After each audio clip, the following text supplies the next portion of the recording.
Hello બાળ દોસ્તો, ગમ્મત કરતાં કરતાં ગણિત શીખવા તૈયાર છો ને? અગાઉ આપણે શીખ્યા હતા ત્રિકોણની એકરૂપતા વિશે. આજે આપણે શીખવાનું છે ત્રિકોણની એકરૂપતા માટેની શરતો. મિત્રો, આપણા રોજિંદા જીવનમાં આપણે ત્રિકોણની પેટર્નનો ઉપયોગ કરતા હોઈએ છીએ. આપણે આપણા રોજિંદા જીવનમાં વારંવાર ત્રિકોણાકાર વસ્તુઓ અને પેટર્નનો ઉપયોગ કરીએ છીએ.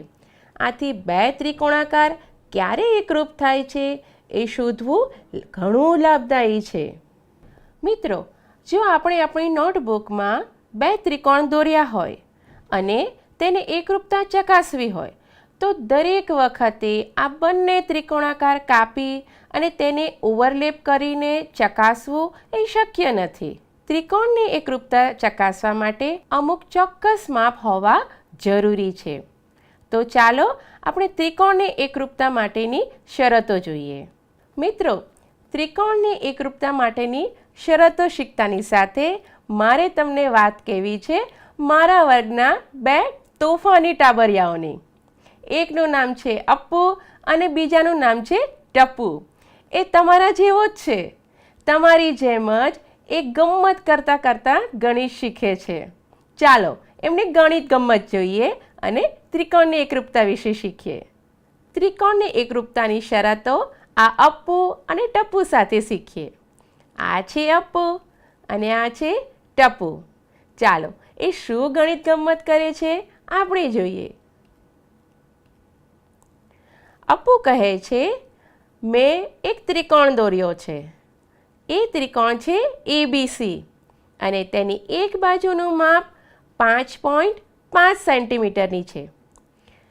અપ્પુ હવે ટપ્પુને આ જ ત્રિકોણ તેની નોટબુકમાં દોરવાનું કહે છે. પરંતુ ટપ્પુ શું કહે છે? ટપ્પુ એમ કહે છે કે આ માહિતી પરથી તો હું ઘણા બધા ત્રિકોણ દોરી શકું છું. અને એણે ત્રિકોણ દોરવાનો પ્રયત્ન કર્યો. અહીંયા તમે એની નોટબુકમાં જોઈ શકો છો મિત્રો.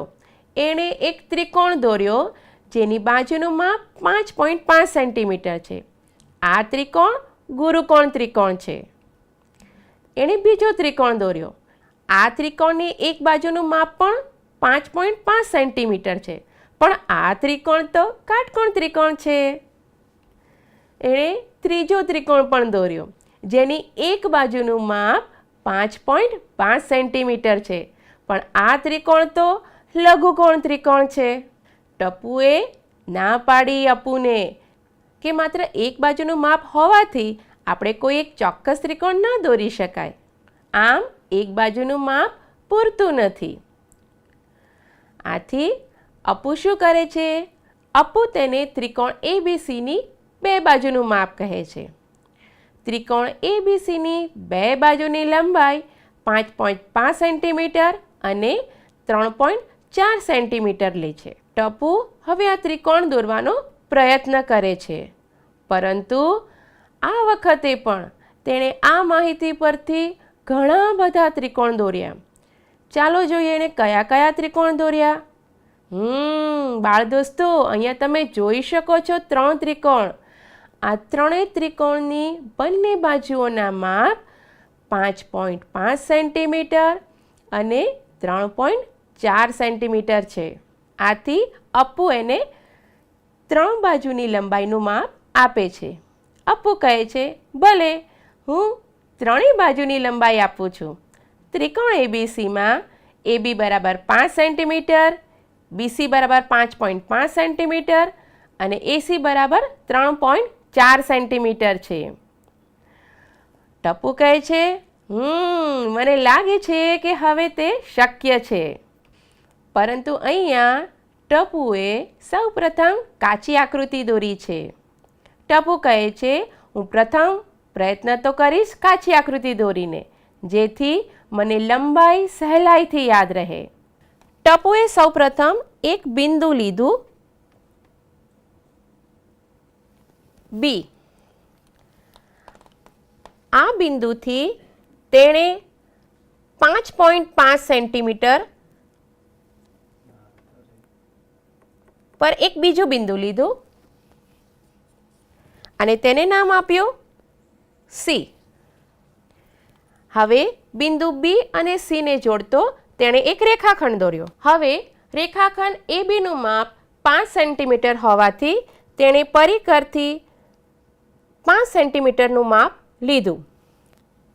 હવે બીને કેન્દ્ર ગણી તેણે એક ચાપ દોર્યો.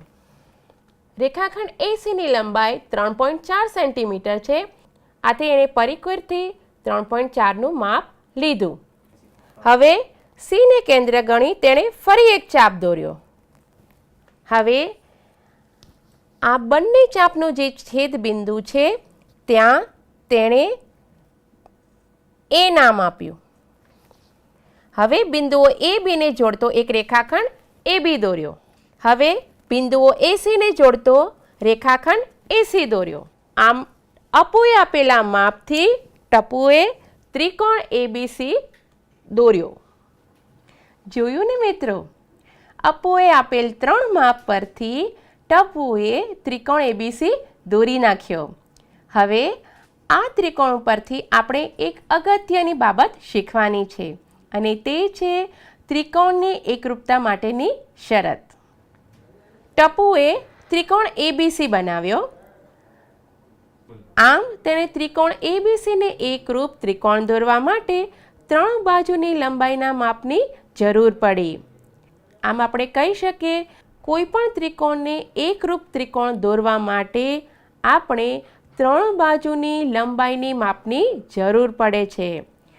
આમ આ શરતને આપણે બાજુ બાજુ બાજુ શરત એટલે કે બા શરત કહીએ છીએ. હવે આપણે જોઈએ એકરૂપતાની બા શરત. જો આપેલી સંગતતા માટે એક ત્રિકોણની 3 બાજુ બીજા ત્રિકોણની અનુરૂપ બાજુ સાથે સરખી હોય તો તે ત્રિકોણો એકરૂપ છે. હવે આપણે એક ઉદાહરણ જોઈએ. ત્રિકોણ એબીસી અને ત્રિકોણ પીક્યુઆર માટે એબી બરાબર 3.5 સેન્ટીમીટર, પીસી બરાબર 7.1 સેન્ટીમીટર, એસી બરાબર 5 સેન્ટીમીટર, પીક્યુ બરાબર 7.1 સેન્ટીમીટર, ક્યુઆર બરાબર 5 સેન્ટીમીટર અને પીઆર બરાબર 3.5 સેન્ટીમીટર છે. આપણે ચકાસવાનું છે કે આ બંને ત્રિકોણ એકરૂપ છે કે નહીં, અને જો તે એકરૂપ હોય તો તેનો સંબંધ આપણે સંકેતમાં લખવાનો છે. મિત્રો, અહીં આપણી પાસે ત્રિકોણ એબીસી છે અને ત્રિકોણ પીક્યુઆર છે. અહીંયા આપણે જોઈએ એબી બરાબર પીઆર બરાબર 3.5 સેન્ટીમીટર છે, જ્યારે બીસી બરાબર પીક્યુ બરાબર 7.1 સેન્ટીમીટર છે અને એસી બરાબર ક્યુઆર બરાબર 5 સેન્ટીમીટર છે. આમ આ બંને ત્રિકોણના ત્રણેય બાજુઓના માપ સરખા છે.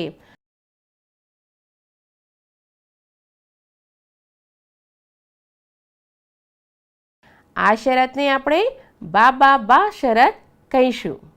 મિત્રો, આપણે બા શરતનું એક ઉદાહરણ જોયું. ચાલો હવે બીજા ઉદાહરણ દ્વારા આ સંકલ્પના દ્રઢ કરીએ. ત્રિકોણ એબીડી અને ત્રિકોણ સીબીડીમાં સમાન અંગની 3 જોડ અહીંયા આપણે લખવાની છે. અહીંયા તમે જોઈ શકો છો આપણી પાસે 2 ત્રિકોણ છે, ત્રિકોણ એબીડી અને ત્રિકોણ સીબીડી. અહીંયા એબી બરાબર સીબી થાય છે, એડી બરાબર સીડી થાય છે અને અહીંયા બંને ત્રિકોણની સામાન્ય બાજુ બીડી બરાબર બીડી છે. આમ ત્રિકોણ એબીડી અને સીબીડીમાં આ 3 બાજુઓ સમાન છે. હવે આપણે એ ચકાસવાનું છે કે ત્રિકોણ એબીડી એકરૂપ ત્રિકોણ સીબીડી છે કે નહીં. જો છે તો શા માટે, જો નથી તો શા માટે નથી. અહીંયા આપણે જોઈએ, અહીંયા એબી બરાબર સીબી બાજુ છે, એડી બરાબર સીડી બાજુ છે, જ્યારે બીડી બાજુ બંને ત્રિકોણમાં સામાન્ય છે. આમ બા શરત એટલે કે બાજુ બાજુ બાજુ શરત પ્રમાણે ત્રિકોણ એબીડી એકરૂપ ત્રિકોણ સીબીડી છે.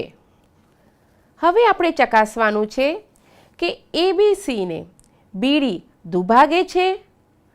જો દુભાગતું હોય તો આપણે તેને કારણ આપવાનું છે. બાળ દોસ્તો, અહીંયા તમે જોઈ શકો છો ખૂણો એ બી અને સી. આ ખૂણા એબીસીને બીડી દુભાગે છે કે નહીં તે આપણે જોવાનું છે. હવે આપણે જોયું કે ત્રિકોણ એબીડી અને ત્રિકોણ સીબીડી આ બંને ત્રિકોણો એકરૂપ છે. આથી ખૂણા એબીડી અને ખૂણા સીબીડીનું માપ સમાન થાય. આ બંને ખૂણાઓના માપ એકરૂપ ત્રિકોણની શરત પ્રમાણે સમાન થાય છે. આમ ખૂણો એબીડી બરાબર ખૂણો સીબીડી, કારણ કે તેઓ એકરૂપ ત્રિકોણના સંગત અંગ છે. જેથી આપણે કહી શકીએ રેખાખંડ બીડી એ ખૂણા એબીસીને દુભાગે છે. મિત્રો, આજે આપણે શીખ્યા ત્રિકોણની એકરૂપતા માટેની બા શરત. હવે આપણે નવા એપિસોડમાં શીખીશું ત્રિકોણની એકરૂપતા માટેની નવી શરતો. ત્યાં સુધી શીખતા રહેજો અને ગણિત ગમ્મત કરતા રહેજો.